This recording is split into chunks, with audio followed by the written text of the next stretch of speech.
নমো তচ্ছা ভগবতো অরহতো সম্মা সম্বুদ্ধচ্ছা। জগৎপূজ্য মহাকারণিক তথাগত সম্যক সম্বুদ্ধ শ্রীচরণে কৃতজ্ঞ প্রণাম নিবেদন করে প্রজ্ঞাপারমিতে অংশগ্রহণকারী সকল উপাসক উপাসিকাগণের নিরোগ দীর্ঘায়ু সুখী জীবন তথা জ্ঞান বিমণ্ডিত জীবন কামনায় শুরু করতে চলেছি আজকের অভিধর্ম চর্চা ক্লাস। সাধু সাধু সাধু।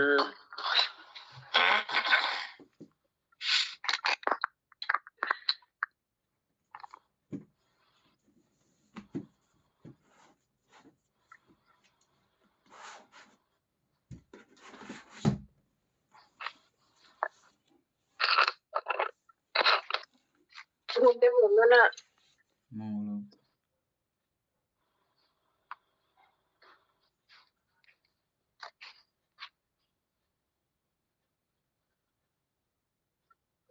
উপাসক আমাদের কত নম্বর পেজে থাকার কথা? আমরা আজকে ওই জানি বিভাজন থেকে দুই পর্ব যে মনে হয় দুঃখ। এই এককের এটা পুরোটা শেষ হয়েছিল, কিছু প্যারা বাকি ছিল বোধহয়। আচ্ছা, এককের মধ্যে কিছুটা বাকি ছিল। হ্যাঁ, আমরা শুধুমাত্র ওই পর্যন্ত বন্দনা মঙ্গল পরামৃষ্ট উপাদান উপযোগী পর্যন্ত পড়ছিলাম মনে হয়। কলুষতাজনক অব্যক্ত এই পর্যন্ত পড়া হচ্ছে মনে হয়। তাই না তোমার দাদা? আর ওই দুঃখ পর্যন্ত না, ডকুমেন্ট বিভাজন না না কি বিশেষ নয় তো না, সরি একর অর্ধেক তো বলতে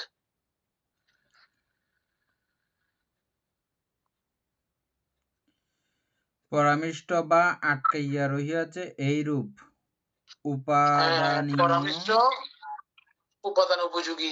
হ্যাঁ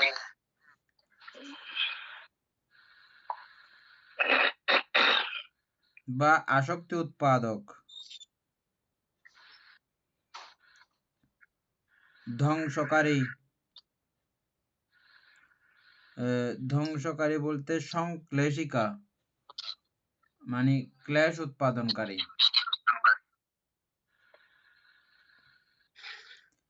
তারপরে অমনোনীত মানে অব্যাকৃত। অব্যাকৃতর এটা আরেকটা ভাষা, এটা আমরা আগে পাই নাই না? কোনটা? অমনোনীত এখানে বইয়ে লিখেছে। আচ্ছা, বইতে আছে অমনোনীত। অব্যাকৃতের আরেক নাম অমনোনীত, যেটা মনোনীত নয় আর কি না? হ্যাঁ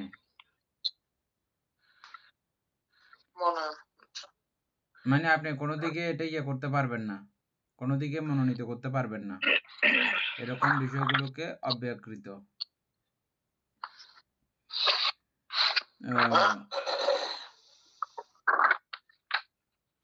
আমরা অব্যাকৃত সম্পর্কে যেটা জেনেছি, কুশল অকুশলে নির্বাচন করা যায় না, অতটুকু পর্যন্ত আমরা পেয়েছিলাম শুধু কথা না। কিন্তু সেখানেই শেষ কথা নয়। অব্যাকৃতের অনেক বৃহৎ অনেক বিশদ ব্যাপার, পর্যায়ক্রমে সব কিছুকেই আবার সবকিছুই অব্যাকৃত হয়ে যাচ্ছে। কখন? যখন এগুলো বিপাকের সময় যখন এই চৈতসিকগুলো ব্যবহৃত হয় তখন সব চৈতসিকগুলোই অব্যাকৃত, আর রূপ তো সবসময় অব্যাকৃত।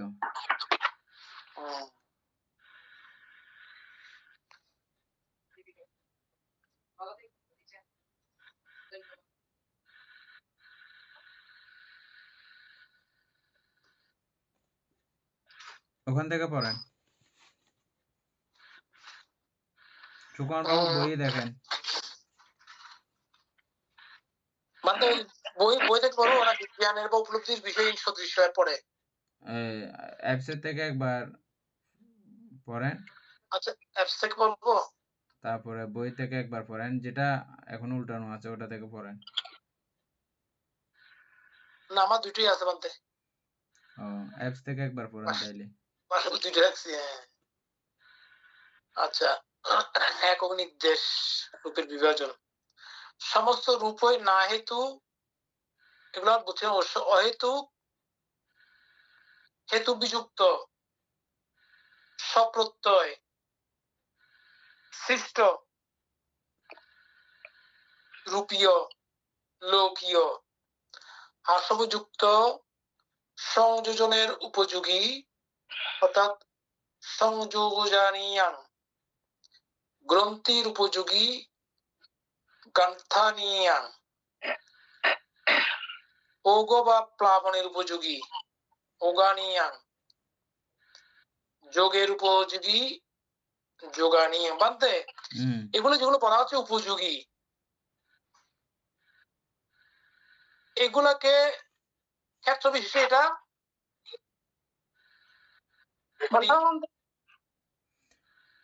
এটা যখন নাম দ্বারা সংশ্লিষ্ট হয় তখন এটা যোগের উপযোগী হয় যে, সেটাই আর কি, নাম দ্বারা প্রভাবিত হইলে। এমনি নাম প্রভাবিত না হইলে রূপ কোনো কিছু না, তখন না, তখন কিছু না, সেটা আর কি। হ্যাঁ,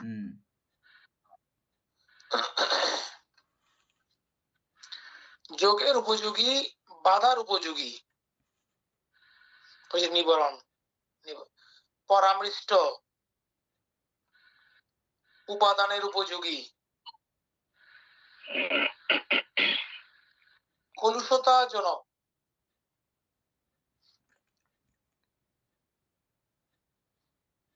অব্যাকৃত। আচ্ছা, মানে কলুষতাজনকটা কিরকম হচ্ছে যে চিত্তকে কলুষিত করে, ক্লিষ্ট করে, অকুশলে নিমজ্জিত করায়, এটাকেই কলুষ বলা হয়।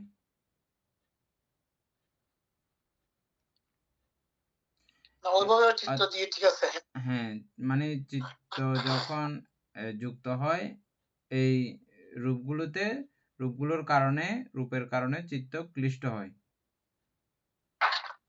এটা যত চিত্ত সংযুক্ত হলে আর কি, তার মানে তো এমনি সবসময় এটাই হচ্ছে আমাদের কাছে। হ্যাঁ, অপ্রাকৃত অনালম্বন অচৈতসিক চিত্ত বিযুক্ত। অব্যাকৃত এটা ঠিক আছে। অনালম্বন, অনালম্বন এটা কিভাবে মিলাবেন? অনালম্বন কথাটা আছে না? হ্যাঁ, আলম্বন নয় এটা বলা আছে। আচ্ছা, এরকম তো হতে পারে না। না, হতে পারে, হতে পারে বলতে যখন চিত্তের সংযুক্তি যখন থাকে না এটা, তখন আর কোনো কিছু আলম্বন না এটা। হ্যাঁ, যখন এটা চিত্ত ভবাঙ্গে থাকে। হ্যাঁ, না, ভবাঙ্গে থাকে তখন না। এমনি এমনি আমাদের চিত্তের আলম্বন এটা। সরাসরি রূপে রূপে কোনো কিছু, সরাসরি শুধু রূপে রূপে এটা কোনো কিছু আলম্বন না, তখন কোনো কিছু না রূপটা। আচ্ছা, রূপে রূপে আলম্বন হবে না, কিন্তু নমানি তো। হ্যাঁ, যখন আমাদের চৈতসিক চিত্তের কারণেই আমরা এটাকে আলম্বন বলতেছি, যে চিত্তেরই আলম্বন হচ্ছে এটা। যখন চিত্তটা গৃহীত হয় তখন আলম্বন হয়, তখন আলম্বন। এমনি তো এটা কোনো কিছু না, এমনি কোনো কিছুই কোনো আলম্বন নাই, এমনি তো সব শূন্য। আচ্ছা, তাহলে ওইটাকে বলা হচ্ছে না, তাই না? ওভাবে হলে ঠিক আছে। এটা মিলাইতে পারতেছি, আমি তো আর কিছু দেখতেছি না। হ্যাঁ, সেটা বলতে ওই জন্য ঠিক আছে মতে। হ্যাঁ, মানতে বন্দনা মঙ্গল বন্দনা মানতে মঙ্গল।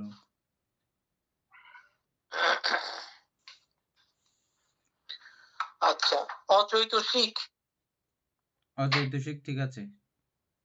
চিত্ত বিযুক্ত, বিপাক নয়, চিত্ত বিযুক্ত ঠিক আছে। হ্যাঁ, বিপাক নয়, বিপাক স্বভাবী ধর্মও নয়। এটা বিপাকও না,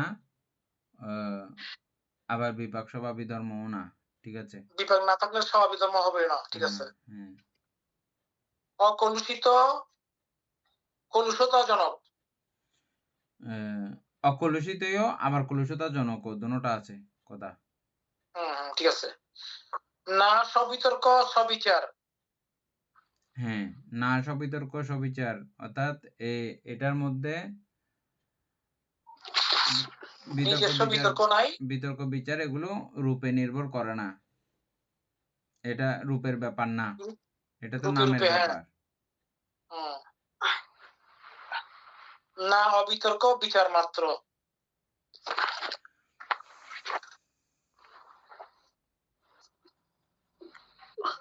না সবিতর্ক সবিচার, না অবিতর্ক বিচার মাত্র। এখানে আবার এটা বললো কেন? এটা তো বিচার মাত্র, আমরা বিচার করি চিত্ত দ্বারা, এটা মিলবে। চিত্ত দ্বারা চিত্ত আমরা ছাড়া তো হবে না, সেটা আছে, সেটা আর কি। হ্যাঁ, বিচার করি, ওই দৃষ্টিকোণে মিলবে আর কি।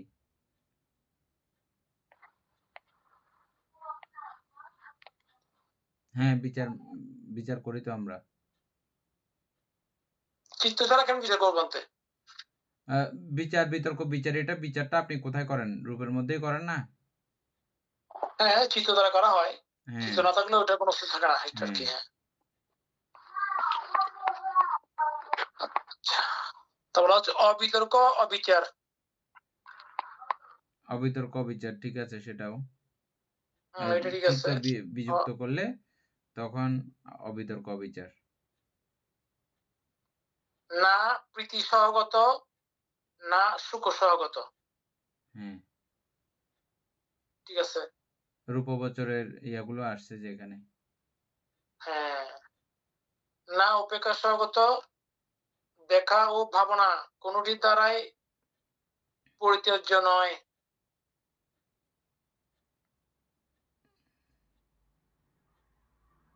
এটা কি বলা হচ্ছে যে না দেখা ও ভাবনা কোনটি দ্বারাই পরিত্যাজ্য নয়। কি নয় পরিত্যাজ্য?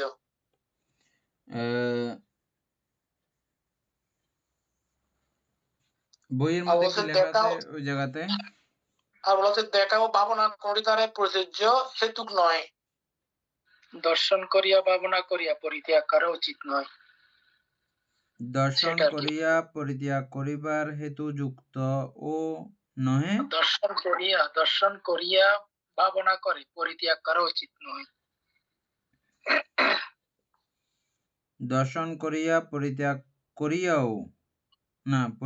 করাও অনুচিত, আর ভাবনা করিয়া পরিত্যাগ করাও অনুচিত।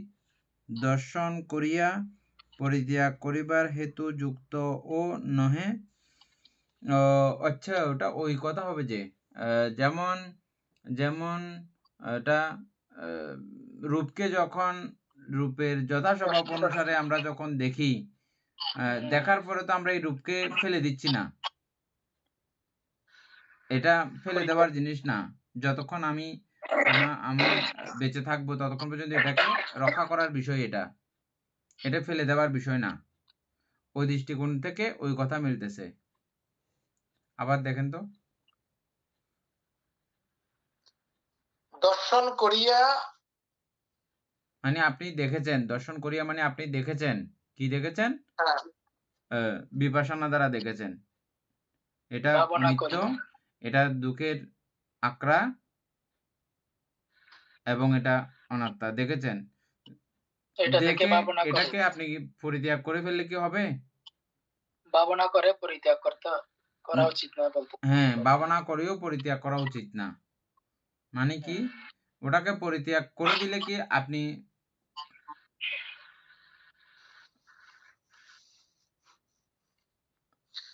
তাহলে এখানে আমরা পড়তেছি এক প্রকারের রূপ সংগ্রহ। এখানে রূপ সংগ্রহের মধ্যে এখানে তো আমাদের নাম না থাকলে তো রূপ এগুলো আসতেছে না কিছুই।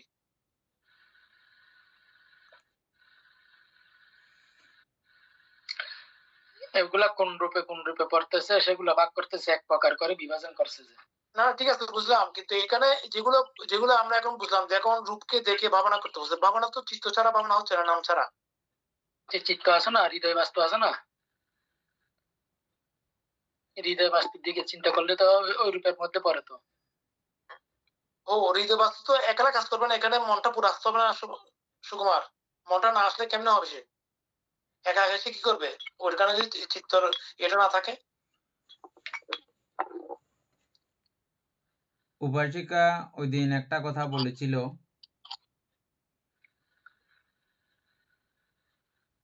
আমাদের মনের মধ্যে যে কথাগুলো উৎপন্ন হয়, এই কথা এগুলো উৎপন্ন করাই যে এগুলো চৈতসিক দ্বারা, চৈতসিক মাধ্যমে, এটা আপনি খেয়াল করেছেন জিনিসটা? ধর্ম অবলম্বন ঠিক আছে বলতে এটা ঠিক আছে। হ্যাঁ, তো এই ধর্মাবলম্বন এটা কিন্তু পুরো চৈতসিক দ্বারাই পরিচালিত হচ্ছে এবং চৈতসিক দ্বারাই উৎপন্ন হয়েছে, সবকিছু হয়েছে না? না চৈতসিক তো একা কাজ করে না, এখানে মন শুদ্ধ হওয়ার পরে তো হচ্ছে মন্দিরটা। হ্যাঁ, এটা মন হ্যাঁ সংযুক্ত হওয়ার পরেই এটা উৎপন্ন হয়েছে আমার। কিন্তু ওই পর্যায়ে গিয়ে ওটাকে বলা হচ্ছে যে কি আবার এটা রূপ। আর ওই অবস্থাকে আমরা যে জানতে পারি, বুঝতে পারি, ওটা নাম। হ্যাঁ সেটাই। তাহলে ওই জায়গাটা যদি আপনি বুঝে থাকেন তাহলে এগুলো সবগুলো তো সেম ওই অবস্থা ছাড়া এগুলোর কোনো অস্তিত্ব আবার নাই। আমি সেটাই বলতে চাচ্ছি মানতে। হ্যাঁ, তো ওর ওইভাবে বলতে হলে ঠিক এটা আছে। মিলতেছে। হ্যাঁ এগুলো ঠিক আছে, সমস্যা নেই। কিন্তু এরকম হলে এখানে ঠিক আছে শুধুমাত্র এবং ওটাই হবে। হ্যাঁ, ওটা ছাড়া আর কোনো কিছুও নাই। আর এটা আমি আপনাদেরকে একটা কথা বলেছিলাম আগে, যেমন ভাবনা করিয়া কায়গতানুস্মৃতিতে ভাবিত হইয়া তারা দেহকে বিসর্জন দিয়েছে। দেহ থেকে মুক্ত হওয়ার জন্য দেহকে বিসর্জন দিয়ে ফেলছে। ওই রকম দেওয়ার কথা আসতেছে না যে। মানে আপনি দর্শন করিয়াও পরিত্যাগ করিবার যোগ্য না। না ওইটা বুঝতেছি মানতে। আমি হ্যাঁ, আমি এই কথাটা বলছি এই কারণে, কারণ আমরা এগুলো যেগুলো পড়ে আসছি এগুলোর হুম, সবগুলোর নাম স্বগতভাবে এগুলোর অর্থ বেরোচ্ছে। হুম। ঠিক আছে? এগুলো নামযুক্ত না হলে এগুলোর অর্থ বেরোচ্ছে না। সেজন্য বলছি রূপের কোনো একাকিত্ব কয়েকটা বিষয় ছাড়া বাকি সবগুলোতে নামযুক্ত হচ্ছে। সে কারণে আমি প্রশ্ন করছি মানতে। আর এটা যেটা বলছে এটা ঠিক আছে, এটা ওইভাবে হলে ঠিকই মিলতেছে, কোনো সমস্যা নেই। এগুলো ওই যে আমরা ওইটার মধ্যে নাম যুক্ত আছে না দাদা? ওই যে চক্ষু কর্ণ নাসিকা জিহ্বা ত্বক এগুলো পঞ্চপ্রাসাদের মধ্যে।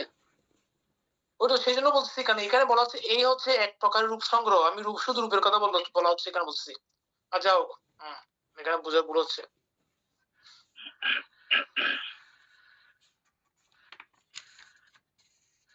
আচ্ছা আরেকটু যাই। তারপর হয়তো আমি বুঝতে পারতেছি আমি কি বলতে কি জিজ্ঞেস করতেছি এরকম। আচ্ছা মানে দেখা ও ভাবনা। আপনার যুক্তি হচ্ছে যে আমরা পড়তেছি রূপ, এখানে বারবার নামের প্রসঙ্গ চলে আসতেছে কেন? হ্যাঁ এটাই তো আপনার কথা হচ্ছে যে এটা আমি বুঝতে পারতেছি। সেটাই হ্যাঁ। তো আহ, এই আচ্ছা রূপটা বলতে এটা কোন হতে পারে তাহলে। জায়গাতে কিরকম? আমরা তো পড়তেছি যে এই রূপটা কখন কিরকম, মানে কি হ্যাঁ কি মানতে কাজ করে? বুঝছি মনে আমরা হয়। সংযোজনের উপযোগী। রূপ কি কখনো সংযোজনের উপযোগী? এটা আমাদের চিত্ত হুম, দ্বারা গ্রাহিত হইলেই এটা সংযোজনের উপযোগী হচ্ছে যে, না হলে তো কোনো সংযোজনের উপযোগী হবার কোনো কারণ আছে? আচ্ছা মানতে এখন এখন আমি ক্লিয়ার? যেটা বুঝছি এখন। হ্যাঁ, এখন ক্লিয়ার বুঝছি এটা যে আমরা যে এই হচ্ছে এক প্রকার রূপ সংগ্রহ, এই রূপ সংগ্রহটা মানে একভাবে হচ্ছে যেটা এই নাম দ্বারা সংযুক্ত হচ্ছে। হ্যাঁ, ঠিক আছে? তো হ্যাঁ, সবগুলো এক প্রকার রূপ ওনারা এখানে বোঝানোর চেষ্টা করছে। হ্যাঁ। হুম, কারণ ওই একাকিত্ব রূপগুলো কোনো অস্তিত্ব থাকে না নাম হুম। ছাড়া। ওকে, হ্যাঁ ক্লিয়ার ইসলাম। আচ্ছা দেখা ও ভাবনা কোনটির দ্বারাই পরিচর্য হেতুক নয়। আহ, আমরা জানি যে এই রূপ কিন্তু আবার শুধু যে চিত্ত দ্বারা এই রকম কার্যগুলো সাধিত করে এটা কিন্তু না। ৪ প্রকারে এই রূপের উত্থান পতন হয়। ৪ প্রকারে রূপের পরিবর্তন হয়। রূপের সংস্থিতি হয়। কি কি সে ৪ প্রকার? কর্ম চিত্ত ঋতু আহার ৩টা আমাদের কর্মযোগ প্রাণী চিত্ত সংশ্লিষ্ট যোগ ৩টা ব্যাপার। আর একটা হচ্ছে প্রকৃতি, এটা কিন্তু প্রাণ সংশ্লিষ্ট না বা চিত্ত সংশ্লিষ্ট না এটা। ঋতুজ আর যেটা হ্যাঁ। হ্যাঁ, এটা ঋতুজ। তার মানে এটা আমাদের কোনো হাত ছাড়াও, কোনো প্রাণীর হাত ছাড়াও এটা অটোমেটিক হতে পারে। হুম।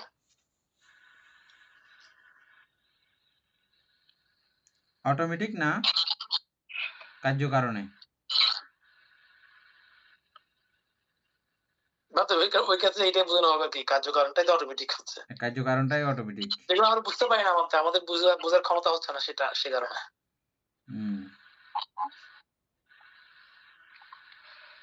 বোঝার জন্য আমরা চেষ্টা করতেছি এটা, কার্যকারণটা। এমনে কার্যকারণ বিষয়টা তো মোটামুটি আমরা এতদূর পর্যন্ত আলোচনার প্রেক্ষিতে এই কার্যকারণ প্রবাহ, কার্যকারণ প্রক্রিয়া আমাদের যেটা আমরা দ্বাদশ নিদানের ওই বিষয়টাই বিশেষ করে আলোচনা হয়েছে, কিন্তু রূপের চ্যাপ্টার আলোচনা করতে গিয়ে আমাদেরকে ওই বিষয়ে স্পষ্ট কোনো ধারণা না দিলেও, স্পষ্ট কোনো মানে বুদ্ধ ওই বিষয়ে বেশি দূর যেতে নিষেধ করেছেন পৃথিবী সংক্রান্ত বিষয়ে।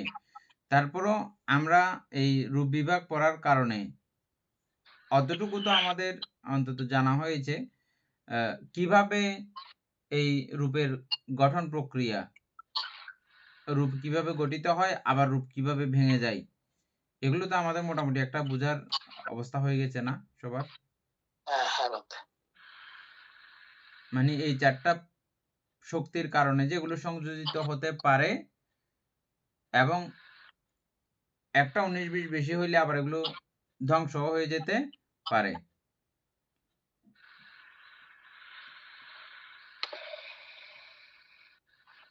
যেমন সূর্যের মধ্যে এখন আগুন জ্বলতেছে, তো এটা আগুন জ্বলে জ্বলে একসময় পুড়ে নিঃশেষ হয়ে যাবে।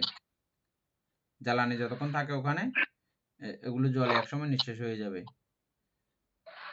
হ্যাঁ, আর এখানে পানি আছে, এটা এখনো বড় হচ্ছে, পৃথিবীর নির্দিষ্ট সময়কাল পর্যন্ত বড় হতে থাকে। এগুলো লেখা আছে, কিন্তু আমরা কখনো সার সংগ্রহটা পড়লে দেখব, বুঝছেন?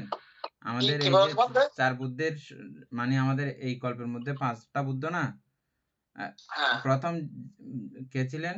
উপাসক সুকুমারবাবুর কাছে মনে থাকবে, এই কল্পের প্রথম বুদ্ধ কে? এই পৃথিবীর প্রথম বুদ্ধ। হ্যাঁ, কাকুসন্দ। হ্যাঁ, পৃথিবী না, কল্পের। এই ভদ্রকল্পের। হ্যাঁ, পৃথিবী না, কিন্তু এটা আবার না, ভদ্রকল্পের মধ্যে। পৃথিবী কিন্তু এর আরো অনেক আগে সৃষ্টি। অবশ্যই অনেক আগে সৃষ্টি। তারপরে এক পৃথিবীর মধ্যেও অনেক এরকম করে অনেকগুলো কল্প হতে পারে। একটা হচ্ছে যে পৃথিবী আন্তর্কল্প, পৃথিবীর শুরু থেকে পৃথিবীর শেষ পর্যন্ত, এটা পৃথিবী অন্তর্কল্প বলা হয়। আর ভদ্রকল্প বলা হচ্ছে যে ওই যে ককুসন্দ থেকে আর্যমিত্র বুদ্ধ পর্যন্ত, এই 5টা বুদ্ধের সময়কালকে একসঙ্গে ভদ্রকল্প বলা হচ্ছে। এই ভদ্রকল্পটাই সবচেয়ে বড় কল্প। বড় কল্প এবং ভাগ্যবান কল্প এবং ভদ্র মানে ভালো, ওই হেতুতেই নামটা এসছে। তারপরে যেটা বলতে চাইছিলাম, এখানে আমরা লেখা দেখব যে ককুসন্দ বুদ্ধের সময়কালে পৃথিবীর আয়তন এমন ছিল, মানে অতটা ছোট ছিল। হ্যাঁ, লেখা আছে, এটা পাবো আমরা সার সংগ্রহের মধ্যে পাবো। তারপরে কুনাগমন বুদ্ধের সময়কালে এটার আয়তন আর একটু বেড়েছে। তারপরে কাশ্যপ বুদ্ধের সময়কালে আরেকটু বেড়েছে, গৌতম বুদ্ধের সময়কালে আবার বেড়েছে, এবং আর্যমিত্র বুদ্ধের সময়কালে আরো বাড়বে। এটা তার মানে এখনো বাড়ন্ত অবস্থায় এটাতে আছে। এবং প্রত্যেকটা কিছুই নানান ভাবে, কোন সময় পানিতে ধ্বংস হয়, পানির অতি প্রেসারে, অতি চাপে, পানির চাপে এগুলো ভেঙে যায় নানান ভাবে। অনেক সময় আগুনে ধ্বংস হয়ে যায়, সূর্য যেরকম আগুন ধরছে এরকম। অনেক সময় বাতাসে ধ্বংস হয়ে যায়, বাতাসের অতি প্রেসারে। এই 3 প্রকারে এই গ্রহ নক্ষত্রগুলো ভেঙে যেতে পারে।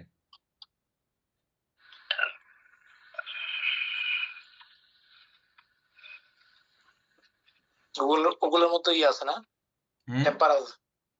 ওগুলোর মধ্যে টেম্পার আছে। টেম্পার বলতে ওই যে আপনার প্রত্যেকটার মধ্যে এক একটা যে ওই যে জড়িত হওয়ার পরে একটা চুম্বকীয় ক্ষমতা তৈরি হয়ে যায়। ওই চুম্বকীয় ক্ষমতার কারণে যেমন আমাদের সূর্যের চুম্বকীয় ক্ষমতার কারণে এখন হচ্ছে এখানে এই জোয়ার ভাটা হচ্ছে এবং ঘূর্ণায়ন প্রক্রিয়াটা যথাভাবে চলতেছে। 365 দিনে একবার ঘুরতেছে, আবার ওদিকে 24 ঘন্টা একবার ঘুরতেছে। এই যে ঘূর্ণন প্রক্রিয়াগুলো, এগুলো চুম্বকীয় নানান গ্রহের আকর্ষণে বিকর্ষণে এগুলো এরকম কাণ্ডকীর্তন করতেছে। যেমন আমরা চুম্বকীয় ঘড়িগুলো দেখি না, যখন ব্যাটারি কানেক্টেড করে দেওয়া হয় এবং চুম্বকটা লড়তে থাকে অটোমেটিক ভাবে। দেখছেন না এরকম ঘড়িটা? হ্যাঁ বান্ধব। চুম্বক ব্যাটারির ঘড়িগুলো দেখছেন তো? এটা লাগালে হ্যাঁ মাত্র চুম্বকটা নড়াচড়া করতে থাকে টিকিস টিকিস করে করে, আর এটা নড়াচড়া করে করে আমাদের ওই ঘড়ির কাঁটাগুলো ঘুরে পুরা। দেখেছেন এটা? এরকম অনেক গড়ি তো আছে বান্ধব। হ্যাঁ, ব্যাটারি চালিত গড়িগুলো এরকম। এবং যেগুলো আমাদের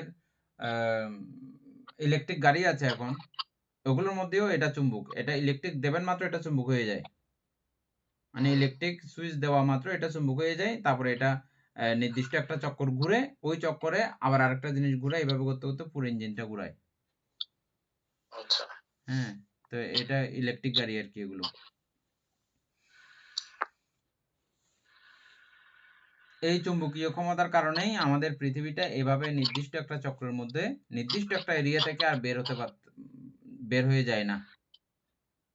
এই চন্দ্র সূর্য এটা সেটা এগুলো সবকিছুর মধ্যে আছে। এগুলো নিয়ে খুব সংক্ষিপ্ত করে কথা আছে। আচ্ছা। এগুলো 2500 বছর আগে বুদ্ধ ব্যাখ্যা করেছেন। এরা তো অনেক পরের কথা, বিজ্ঞানরা। ও আচ্ছা। এগুলো হ্যাঁ, বুদ্ধ 2500 বুদ্ধ বংশ ব্যাখ্যা করছিল ওই সময়ের কথা নাকি এগুলো ওই সময় করছিল? এগুলো সার সংগ্রহটা কোনো পিটকীয় বই না, এগুলো পুরো ত্রিপিটক মন্থনকৃত। ও আচ্ছা। মানে আচ্ছা যেগুলো তাহলে পরে। জন্য বেশি কৌতূহল থাকে সবার, হুম, এই কৌতূহল জনিত বিষয়গুলো সার সংগ্রহের মধ্যে আছে। আচ্ছা। সার সংগ্রহ তো বিশাল ইয়া, মানে খুব বহুল প্রচলিত একটা বই। এটা ইয়া থেকে প্রিন্ট করা হয়েছে, এই তাইওয়ান থেকে। তাইওয়ানের ও বইগুলো আচ্ছা। আমাদের প্রচুর না, অ্যাভেলেবেল না। ছোট হ্যাঁ, বই, বড় না, ছোট বই। হ্যাঁ, কারো একদম পরে ছোট। নাই এটা না, নেটের মধ্যে থাকবে, অবশ্যই থাকবে। আচ্ছা দেখবো তাহলে পরে। সার সংগ্রহ। ঠিক আছে। ছোট বই, তাহলে এটা এমনি খুব ত্রিপিটক ভালো সারসংঘ লাগবে। লেখা থাকবে? হ্যাঁ, ত্রিপিটক সারসংঘ লেখা থাকবে ওখানে? সার সংগ্রহ, হ্যাঁ, সার সংগ্রহ বইটা এমনি চার্জ করবেন, পেয়ে যাবেন। আচ্ছা ঠিক আছে। এই জাতীয় কিছু কথা আমরা মহাপরিনির্বাণ সূত্রের ব্যাক সাইডেও কিছু আমরা পাবো। আচ্ছা। পরিনির্বাণ সূত্রের ব্যাক সাইডে হুম। এটা আমরা পড়ার কথা ছিল, কিন্তু পড়ি নাই না। আমরা তো পরে বসে পড়ে নেই বান্ধব। পড়ি নাই, 1 পৃষ্ঠা না 2 পৃষ্ঠা পড়ছিলাম যে। পড়ছিলাম একটু করে পড়ছিলাম, ওই যে ইয়ার কথাগুলো,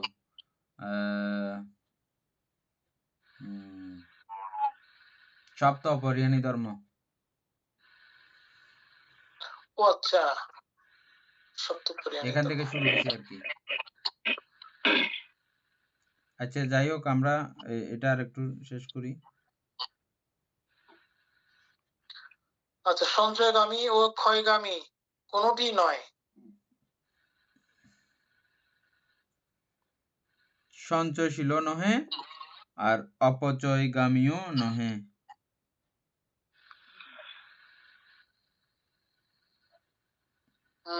মানে সঞ্চিত হয় না, অবনতিও হয় না। না ঠিক আছে, মিলবে, কিছু নাই, মিলবে। সূক্ষ্ম নয়, অসূক্ষ্ম নয়। এখানে আরেকটা কথা আছে, পূর্বজন্ম বাতিলকারী, না পুনর্জন্ম বাতিলকারী ও নহে। তারপরে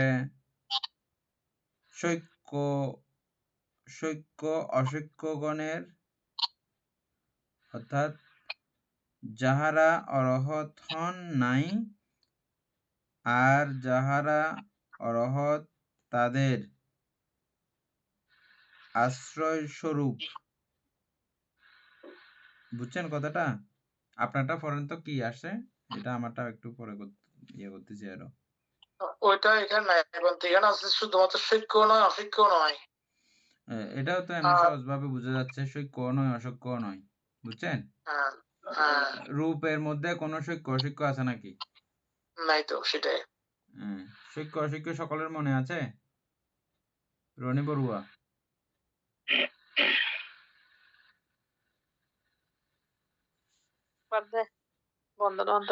মূলক আপনি ক্লাসের মধ্যে উপস্থিত আছেন, নাম বলার সঙ্গে সঙ্গে অ্যাড হতে পেরেছেন, সেটার জন্য ধন্যবাদ। তারপরে সৈক্য অসৈক্য মনে আছে? সৈক্য অসৈক্য বলতে ভুলে গেছি, ও, দুঃখিত। আবার বলছি, সৈক্য হচ্ছে যে অনাগামী অরহৎ মার্গ পর্যন্ত, অরহৎ মার্গলাভী পর্যন্ত, শ্রোতাপত্তি মার্গ থেকে অরহৎ মার্গলাভী পর্যন্ত এদেরকে বলা হয় সৈক্য। সৈক্য। অরহৎ হয়ে গেলে অসৈক্য। আর অরহৎ শ্রোতাপত্তি অসৈক্য। মার্গলাভীর আগে সবাইকে একসাডিয়া করে বলা হয় পৃথকজন। আবার এই পৃথকজনকে দুই ভাগে বিভক্ত করা হয়, কল্যাণ পৃথকজন, অন্ধ পৃথকজন। এই মানে ফুটবলকে এভাবেই আপনি ভাগ করতে পারেন। আচ্ছা, যাই হোক, তাইলে সৈক্য নয়, অসৈক্য নয়। তারপরে হচ্ছে সামান্য,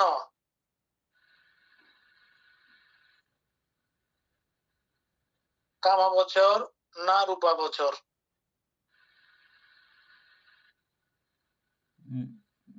সুকুমার বাবু বইয়ে কি আছে দেখেন।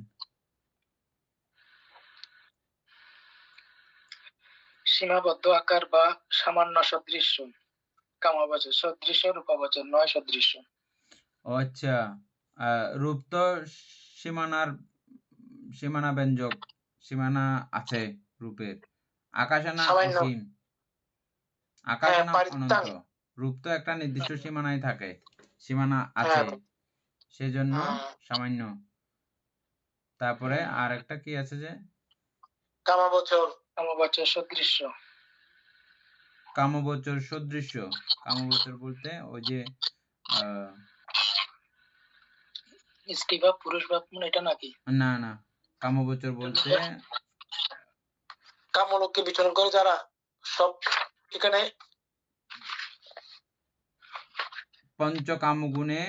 পঞ্চকামগুণের দ্বারা এটা সংশ্লিষ্ট আর কি, ওই দৃষ্টিকোণ থেকে কামবচর। আমরা কামবচর জানি যে তির্যক অসুর নিরয় মনুষ্যলোক এবং ছয় স্বর্গ। এই রূপ 6 স্বর্গ। তবে আরেকটা কথা কিন্তু রয়ে গেছে, সেটা হচ্ছে যে রূপ ব্রহ্মলোকেও এই রূপ আছে। তো সেটা কামবচর বললেই শুধু ওই জিনিসটা আবার ম্যাচিং হবে না।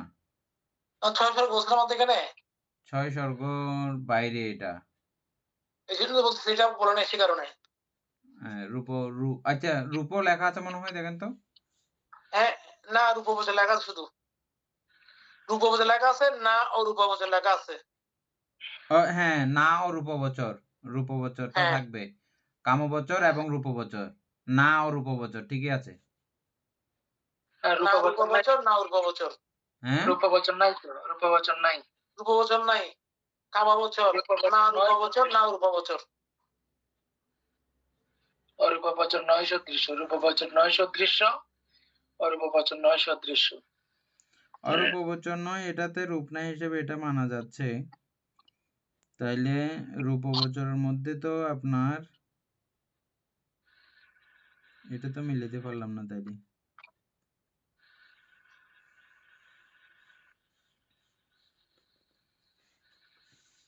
আচ্ছা, আমি একবার এখানে পড়ি। অরহৎ গণের আশ্রয় স্বরূপ কামবচর প্রতিপন্ন বা কামভূমির অন্তর্গত নহে রূপ, ওই কামভূমির অন্তর্গত নহে বলা হচ্ছে আবার এখানে। আচ্ছা, এটা অরহতদের কথা নিয়ে বলা হচ্ছে যে, ওই পুরো লাইনটা এক সহযোগে অরহতদের কাছে এই রূপ আছে, তবে এটা কামবচর ভূমির অন্তর্গত নয়। ওনাদের কাছে এটা আছে, সংযুক্ত আছে, এই রূপটা তাদের আছে, বুঝছেন? কিন্তু তাদের কাছে এটা কি নয়, কামভূমির অন্তর্গত নয়। তাদের চিত্ত তো লোকোত্তর, বুঝছেন না? কিন্তু বই এলাকা ওই যেটা দৃষ্টিকোণ থেকে কামবাচক সদৃশ্য। আমি আরেকটু যাচ্ছি, এখানে সুন্দর করে বোঝানো আছে। রূপবচর প্রতিপন্ন বা রূপভূমির অন্তর্গত নহে। তাইলে অশিক্ষরা রূপভূমির অন্তর্গতও নহে। অশিক্ষদের বেলা মিলতেছে, আবার শিক্ষদের বেলায় তাও মিলবে না কথাটা। তারপরে আরেকটা হচ্ছে যে প্রতিপন্ন বা অরূপভূমির অন্তর্গত নহে, অপ্রতিপন্ন বা অনন্তর্গতও নহে। এটা শুধু শৈক্যদের বেলায় মিলতেছে কথাটা, অশিক্ষের বেলায় কিন্তু এই কথাটা পুরোভাবে আসবে না। শৈক্য নয়, অশৈক্য নয়, এতক্ষণ আসছে পুরো কথা। না আসার কারণ কি বলতে আসবে তো? আসবে বলতে লোকোত্তর ভাবে চিন্তা করলে, ওরা তো ক্রিয়াচিত্ত, এগুলো তো ক্রিয়াচিত্ত হলে এটা তো ইয়া নয়। ওই আরেকটা দিকে চিন্তা করেন, এরা কামলোকীয় চিত্ত, বচর ভাবে তাদের চিত্ত উৎপন্ন হয় কি আর? এটা লোকোত্তর চিত্ত। আমরা অরহতরা যখন সেম কামবচর চিত্ত উৎপন্ন করে, তখন এটাকে আমরা কি নাম দিয়েছিলাম, কি পেয়েছিলাম? এটাকে ক্রিয়াচিত্ত। এটাকে কোনো সাধারণ চিত্ত বলা হয় নাই আর। না না, তখন ওটা ক্রিয়াচিত্ত, সবগুলো চিত্তই ক্রিয়াচিত্ত। হ্যাঁ, সুতরাং যদি ক্রিয়াচিত্ত হয় তাহলে তো এরা রূপবচরে কামবচরের ঊর্ধ্বে, রূপবচরের ঊর্ধ্বে, অরূপবচরের ঊর্ধ্বে। ঠিক আছে তো? এটা মিলতেছে তো? হ্যাঁ, লোক তোমার সব লোকের ঊর্ধ্বে মানতে পারে। কিন্তু তারপরে আমার আরেকটা সমস্যা আছে, সেটা হচ্ছে যে শৈক্য অশৈক্য দুইটা কথা একসঙ্গে দেওয়া হয়েছে এখানে। শৈক্যদের কাছে এমন না, এটা শুধু কথাটা মিলবে অশৈক্যদের বেলাতে হলে। আচ্ছা যাই হোক, আর একটু দেখি। শৈক্য নয়, অশৈক্য নয়, কিঞ্চিৎকর। কিঞ্চিৎকর বলতে ওই কথাটা এখানে মানে সীমানা ব্যঞ্জক, আর সীমানা আছে, সামান্য। তারপরে আবার বলতেছে যে এটা কামবচর, রূপবচর, কামবচর, রূপবচর নহে, অরূপবচরও নহে।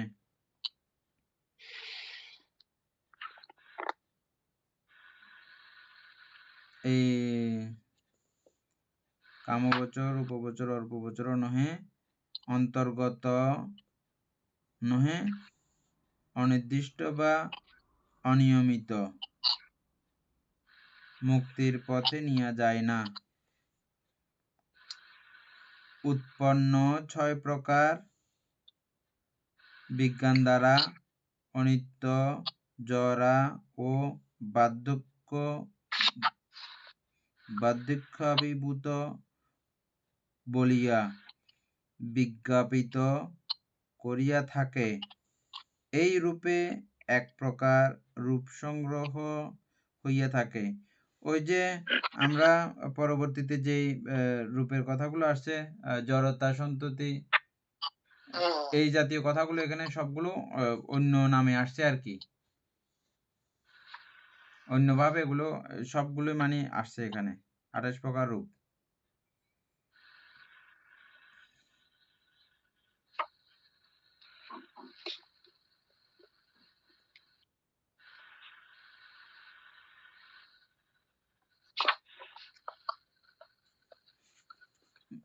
হয়েছে মোটামুটি, আর একটু করে একটা করে দেখে যান। যেখান থেকে আমরা গেছি ওখান, ওর পর থেকে। না, অরূপবচর অন্তর্ভুক্ত নয়, অনিশ্চিত, অনিয়ানিক বা তো অনিশ্চিত হচ্ছে এখানে কি থাকে? ওই যে অব্যাকৃত। আচ্ছা, হ্যাঁ ঠিক আছে। অনিয়ানিক তো দুঃখ মুক্তির দিকে চালিত করে না এমন। এটা রূপে তো কোনো দুঃখ মুক্তির দিকে চালিত করে না। না, উৎপন্ন 6টি বিজ্ঞানের দ্বারা জ্ঞাতব্য, অনিত্য, জরার অধীন। জরা বিজ্ঞান বলতে এখানে কোন কোন বিজ্ঞান? এটা আমরা বের করতে পারি আমাদের না। স্বরেন্দ্রিয় দ্বারা দিয়ে যে বিজ্ঞান উৎপন্ন হয় এই বিজ্ঞানগুলো বলা হচ্ছে আর কি। পঞ্চবিজ্ঞান এবং মনদার বিজ্ঞান মিলে। হুম, সুকুমার বাবু কি বলতেছেন? হ্যাঁ বানতে। এই স্বরবিজ্ঞান। হ্যাঁ, আবার বলেন তো এবার স্বরবিজ্ঞানের কথাটা। চক্ষু বিজ্ঞান, না স্রোত না না বিজ্ঞান, এটা না, এটা না, ওই যে এখানে যেটা স্বরবিজ্ঞানের কথা আছে। উৎপন্ন ও আচ্ছা। ছয় উৎপন্ন প্রকার ছয়টি বিজ্ঞান বিজ্ঞান দ্বারা, জ্ঞাত। 6 প্রকার বিজ্ঞান দ্বারা জ্ঞাতব্য। জ্ঞাতব্য। 6 প্রকার বিজ্ঞান দ্বারা কি জ্ঞাতব্য? অনিত্য, জরা। অনিত্য, জরা এখানে আছে যে, বই আছে যে, আর অ্যাপসে আছে যে কি? অনিত্য, জরার অধীন, জরাভিভূতা। বার্ধক্য আবির্ভূত, তারপরে বলিয়া বিজ্ঞাপিত করিয়া থাকে।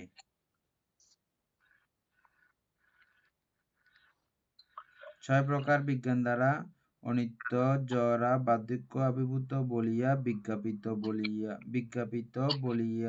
করিয়া থাকে। এই রূপে এক প্রকার রূপ সংগ্রহ হইয়া থাকে।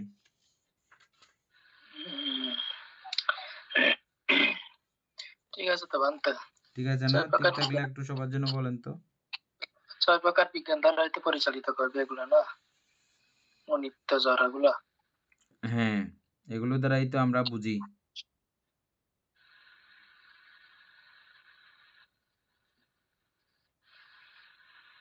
এই 6 প্রকার বিজ্ঞান গুলো এগুলোই তো: চক্ষু বিজ্ঞান, শ্রোত বিজ্ঞান, ঘ্রাণ বিজ্ঞান, জীব বিজ্ঞান, কায়িক বিজ্ঞান ও মনোবিজ্ঞান। বাদ এখানে ওটাই বলা হচ্ছে আর কি, চক্ষু দ্বারা যে চক্ষু বিজ্ঞান উৎপন্ন হইলো, উৎপন্ন হওয়ার সাথে সাথে এটা তো অনিত্য হলো, উৎপত্তি বিলয় হলো, এই কর্ণটা একইভাবে যারা যারা গ্রস্ত হলো।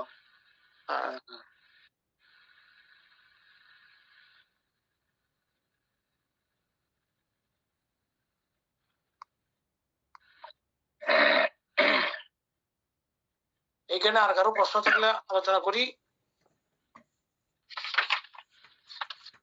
আচ্ছা, লাস্টের এই লেজের জায়গাটা একটু আমরা আবার পরে ইয়ে করবো, আর একটু ক্লিয়ার করতে হবে। ছয়টি বিজ্ঞানের দ্বারা যাতে বইটা এই দুইটা লাইন আর একটু পরে আলোচনা করব। থাক, বাবু কোনো প্রশ্ন আছে? আমরা যে প্রত্যেকটা একটা একটা করে করে আলোচনা করে গেছি, এগুলো বুঝতে পারছেন সব? সুশান্ত বাবু বুঝতেছেন? আপনার সামনে সুশান্ত বাবু। হ্যাঁ বানতে, বুঝতে পেরেছি। আপনাকে অত্যন্ত ধন্যবাদ এবং কৃতজ্ঞতা, আপনি পরবর্তীতে জয়েন করেও যে ক্লাসটা বুঝতে পারতেছেন এটার জন্য। মানে মাঝখান থেকে এভাবে ঢুকে যুক্ত হয়ে এটা এই ক্লাস বোঝা এত সহজ কথা না। আপনি অত্যন্ত ধৈর্যশীল বলে যুক্ত রয়েছেন।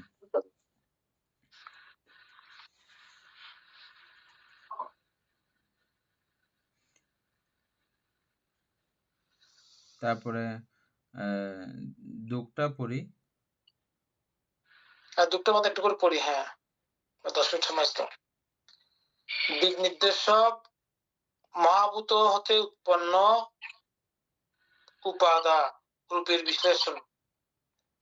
এটা বলতে কি বই থেকে পড়বো না গ্যাপস থেকে? দোনো দিকে লাগবে। তাহলে সুকুমার কি বই থেকে পড়বে, মূল বই থেকে? পড়তে পারি তো। দুঃখ অর্থাৎ দ্বিগুণ বা দুইটি করিয়া নির্দেশ, বাহিরের বিভাজনীয়, অর্থাৎ বাহিরের রূপ বা বস্তু আকার বিষয় শ্রেণীভাগ। সেই বাহিরের রূপ কি কি? চক্ষু আয়তন, শ্রোতায়তন, ঘ্রাণায়তন, জিহ্বায়তন, কায়ায়তন। রূপায়তন, শব্দায়তন, গন্ধায়তন, রসায়তন, স্ত্রীন্দ্রিয়, পুরুষেন্দ্রিয়, জীবিতেন্দ্রিয়, কায় বিজ্ঞপ্তি, বাক্য বিজ্ঞপ্তি। আকাশ ধাতু, রূপের লঘুতা, রূপের মৃদুতা, রূপের কর্মণ্যতা, রূপের রূপচয়, সংগ্রহ বা সঞ্চয়, রূপের সন্ততি বা বিচ্ছিন্নতা, রূপের জড়তা, রূপের অনিত্যতা, কবলিকার বা গ্রাস করিয়া আহার, এগুলো হচ্ছে বাহিরের বান্তা আর কি। তাইলে এখন অ্যাপস থেকে পড়বো নাকি ওইটুকুর মধ্যে আলোচনা করবে? অ্যাপসে তো মনে হয় প্রায় একই। অ্যাপসেটটা পড়ুন তো। অ্যাপসে বলা হচ্ছে সেই মহাভূত উৎপন্ন রূপগুলি কি কি? চক্ষু আয়তন, কর্ণ আয়তন, নাসিকা আয়তন, জিহ্বা আয়তন, কায় আয়তন, রূপ আয়তন, শব্দ আয়তন, গন্ধ আয়তন, রস আয়তন, স্ত্রী ইন্দ্রিয়, পুরুষ ইন্দ্রিয়, জীবিত ইন্দ্রিয়, কায় বিজ্ঞপ্তি, বাক্য বিজ্ঞপ্তি, আকাশ ধাতু, রূপের হালকা ভাব, রূপের কোমলতা, রূপের কর্মক্ষমতা, রূপের উপচয়, রূপের প্রবাহ, রূপের জীর্ণতা, রূপের অনিত্যতা, কবলীকৃত আহার। আপনারা আছেন যে কত নাম্বারের মধ্যে এটা? 595। আমি এখনো ইয়ার মধ্যে রয়ে গেছি যে ওই 583-র মধ্যে 84-র মধ্যে। আমি এতক্ষণ পড়ছি যে এগুলো 500 ইয়া থেকে। ও আচ্ছা, এটা তো বিভাজনের মধ্যে আমরা রূপের বিভাজন ওগুলা আমরা বিস্তারিত বলার জন্য বুঝা যাচ্ছে না এখানে, সে কারণে এগুলো আর কি এখানে ওই একই তো তাইলে তো এখানে আর ওখানে তো প্রায় একই হয়ে গেল না? বইয়ের মধ্যে তো বইয়ের হিসেবে তো প্রায় একই হয়ে গেল। বাহিরের রূপগুলো আর কি, বাহিরের রূপ চেষ্টা আছে যেগুলো এখানে তো একদম ছোট কথা। এখানে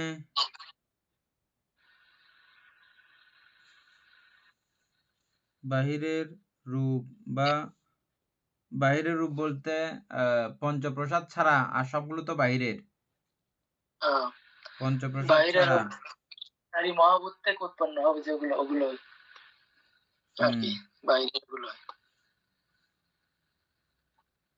আবার এগুলো বিশ্লেষণ আছে না বানতে, পুরো এক একটার বিশ্লেষণ আছে। তাহলে বিশ্লেষণ গুলো পড়লে তারপরে ক্লিয়ার হবে যে 596 বিশ্লেষণ তো। আমি একবার আবার ওই পুরনো জায়গাটা একবার পড়ি, ওই মাতিকার ইয়াটা। কোন কোন রূপ বা বস্তুর আকার আছে যাহা বাহিরের বা উপাদা বলতে মহাভূততে উৎপন্ন। কোন কোন রূপ আছে যাহা বাহিরের নয়, মানে উপাদা নয়।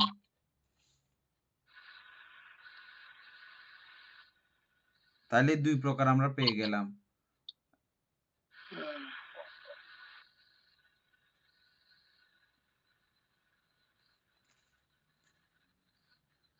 একটা হচ্ছে যে এই রূপের মধ্যে কিছু কিছু রূপ আছে উপাদা রূপ, মানে চারি মহাভূত দ্বারা উৎপন্ন। আবার কিছু কিছু আছে যে চারি মহাভূত দ্বারা উৎপন্ন হয় নাই, বা চারি মহাভূত সেখানে নাই, তারপরও রূপ, এগুলোকে আমরা রূপ বলি। এটাই মূল কথা, বুঝছেন? দুঃখের এটা প্রথমটার মূল কথা হচ্ছে যে এটাই। এটা আমরা একবার কিন্তু আলোচনা করে ফেলছিলাম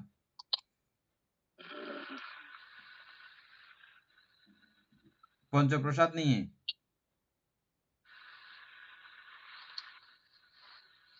আলোচনা করছিলাম না?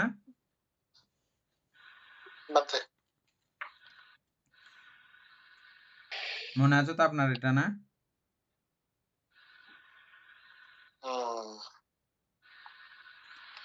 কোন কোন রূপ আছে যাহা আঁকড়াইয়া ধরিয়া থাকার মতো, কোন কোন রূপ আছে যাহা আঁকড়াইয়া ধরিয়া থাকার মতো নয়।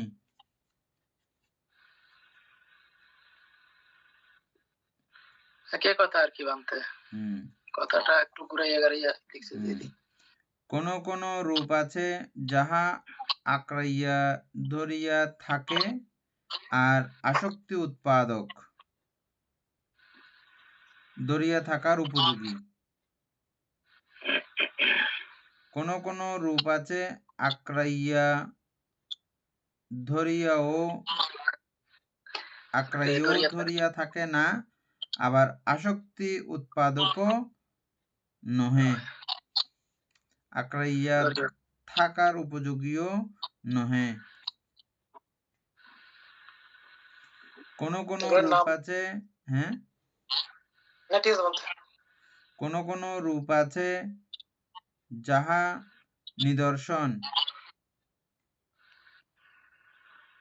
বা প্রমাণযুক্ত, মানে এই যে এখানে চারি মহব্বত আছে, এটা আপনি প্রমাণ করতে পারবেন। কোন কোন রূপ আছে যাহা অনিদর্শন বা প্রমাণ যুক্ত নহে। ওই যে পঞ্চপ্রসাদের কথা বললাম, যে এই রূপ আপনি এখানে রূপ প্রমাণ করতে পারবেন না। কোন কোন রূপ আছে যাহা বাধাযুক্ত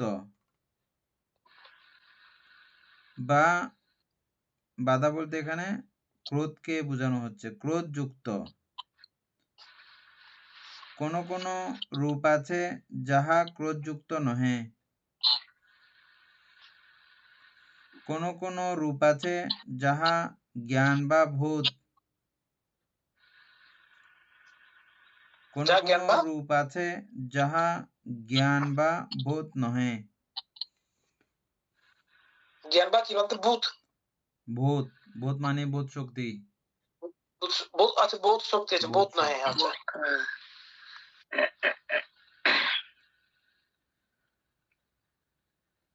কোন কোন রূপ আছে যাহা মহাভূত। কোন কোন রূপ আছে যাহা মহাভূত নহে। কোন কোন রূপ আছে যাহা বিজ্ঞপ্তি। কোন কোন রূপ আছে যাহা বিজ্ঞপ্তি নহে, মানে বাক বিজ্ঞপ্তি, কায় বিজ্ঞপ্তি ছাড়া আর বাকিগুলো বিজ্ঞপ্তি নয়। কোন কোন রূপ আছে যাহা চিত্ত সমুত্থান। আবার কোন কোন রূপ আছে চিত্ত সমুত্থান করে। চিত্ত সমুত্থানটা ধর্ম না? হ্যাঁ, চিত্ত সমুত্থানটা ধর্ম নাকি? না, মানে কোন কোন রূপ চিত্ত দ্বারা উৎপন্ন হয়। হ্যাঁ সেটাই তো বলছি, চিত্ত যেটা উৎপন্ন হয় ধর্ম, হ্যাঁ, সেটা বলছি। চিত্ত দ্বারা যেটা উৎপন্ন হয়, না না ধর্ম না, চিত্ত দ্বারা রূপ উৎপন্ন হয়, যে ওই রূপটার কথা বলা হচ্ছে এখানে। ও আচ্ছা, হ্যাঁ চিত্ত সমুত্থিত, চিত্ত দ্বারা, হ্যাঁ, চিত্ত সমুত্থিত রূপ আর কি। আবার কোন কোন ধর্ম আছে চিত্ত সমুত্থান করে না, মানে চিত্ত সমুত্থান ছাড়া বাকি সবগুলো আর কি। আচ্ছা বলতো এখানে আটটা জিনিস আমি একটু ক্লিয়ার করতে চাচ্ছি। সেটা হচ্ছে কি, আমাদের চিত্ত থেকে যেটা উৎপন্ন হয় রূপ, এই রূপটা চিত্ত থেকে উৎপন্ন হওয়ার জন্য চৈতসিকের কি প্রয়োজন নাই?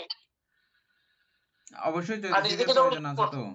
চিত্ত তো চৈতসিক ছাড়া নাই, চৈতসিকের অবর্তমানে চিত্ত তো এমনি নাই। যেটা উৎপন্ন হয়, যেমন ভাবিত, যেমন আমি গতকাল কোন একটা বিষয় মনে উৎপন্ন হলো, তখন এটা ধর্ম হবে, তাই না? চৈতসিক মানেই ধর্ম। হ্যাঁ, না ওই চিত্ত থেকে যেটা উৎপন্ন হয় সেটা বলছে ধর্ম। হ্যাঁ সেটাই, ঠিক আছে বলতে। কোন কোন রূপ আছে যাহা চিত্তের সহিত একসাথে উৎপন্ন হয়। চিত্তের সহিত একসাথে উৎপন্ন হয়, ওই যে কথা আমাদের মনে যেটা উৎপন্ন হয়, এগুলো একসঙ্গে উৎপন্ন হয়। কোন কোন রূপ আছে যাহা চিত্তের সহিত একসঙ্গে উৎপন্ন হয় না। কোন কোন রূপ আচ্ছা, এগুলো তো আমরা আগে মনে করছিলাম যে এগুলো কোনটা হয় কোনটা হয় না, এগুলো থাকবে না, এগুলো কিন্তু আছে। সুকুমার বাবু, আমরা পাইছিলাম না? এগুলো আলাদা আলাদা করে লেখা আছে সব। কোন কোন রূপ আছে যাহা চিত্তানুপরিবর্তনকারী। চিত্তানুপরিবর্তনকারী, আবার অর্থাৎ চিত্তের পিছু পিছু ঘুরিতে থাকে। কোন কোন রূপ আছে চিত্তানুপরিবর্তনকারী নহে। মানে বুঝলেন এটা চিত্তার পরিবর্তনকারী মানে চিত্ত কিছু কিছু রূপ আছে যে পরিবর্তনকারী। চিত্ত পরিবর্তন করতে পারে, ওই রূপের ও ও কারণে আচ্ছা চিত্ত পরিবর্তিত হয়। হ্যাঁ সেটা করে তো অবশ্যই হ্যাঁ হ্যাঁ, অবশ্যই আছে আবার মধ্যে কিছু কিছু আছে চিত্ত পরিবর্তন করতে পারে না। পারে না হ্যাঁ ঠিক আছে প্রজ্ঞা থাকলে পারে না প্রজ্ঞা না থাকলে পারে না, এটা ছাড়া প্রজ্ঞার ব্যাপার না, এটা ছাড়াও আরো কিছু আছে রূপ আছে, এগুলো চিত্ত দ্বারা ইয়া না।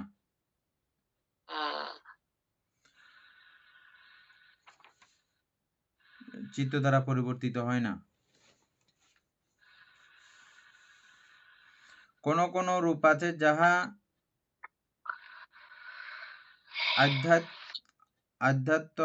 আধ্যাত্মন বা নিজের। কোন কোন রূপ আছে যাহা বাহিরের। এই কথাটা আগেও আসছে, এখানে আবার আসছে কেন? অপরের। কোন কোন নিজের। রূপ আছে যাহা স্থূল, আবার কোন কোন রূপ আছে সূক্ষ্ম। এগুলো আমরা অর্থ সংগ্রহ পড়ছিলাম যে সেখানে ছিল না, স্থূল রূপ সূক্ষ্ম রূপ ওইভাবে সবগুলো আছে বলতে বিভাজন করা ছিল তো। শুক্ররূপ কত প্রকার 16 প্রকার না 30 প্রকার 16 প্রকার হ্যাঁ, এখানে সবগুলো কিন্তু আছে। ওই জায়গাতে আমরা যদি আরেকবার টাচ দিই আর একটু সহজ লাগবে বোধহয়। আর এটা একটু লিখে চার্ট করে রাখতে হবে ওই আর মতো করে, চিত্তের মতো। চিত্ত যেভাবে শুকনোভাবে চার্ট করে রাখছিলেন, এখানেও দেখতেছি যে এটা ওই চার্টগুলো লাগবে বোধহয় আবার। না ওরকম থাকলে তোমার তো আবার আরো অনেক অগ্রসর হয়ে যেতাম হ্যাঁ, সময় সুবিধা পাওয়া হয়ে যাচ্ছে না যাবে। সে কারণে হ্যাঁ, এটা আবার বানিয়ে রাখতে হবে। তারপরে বের করা আছে তো স্থূল সূক্ষ্ম গুলো। বাদতে বেশি আছে আমাদের টাইম তো ঠিক আছে মনে হয় টাইম শেষ হয়ে গেছে। বেশি বলতে অনেক কাজ ইয়ে হবে না, এগুলো অনেক। অনেক।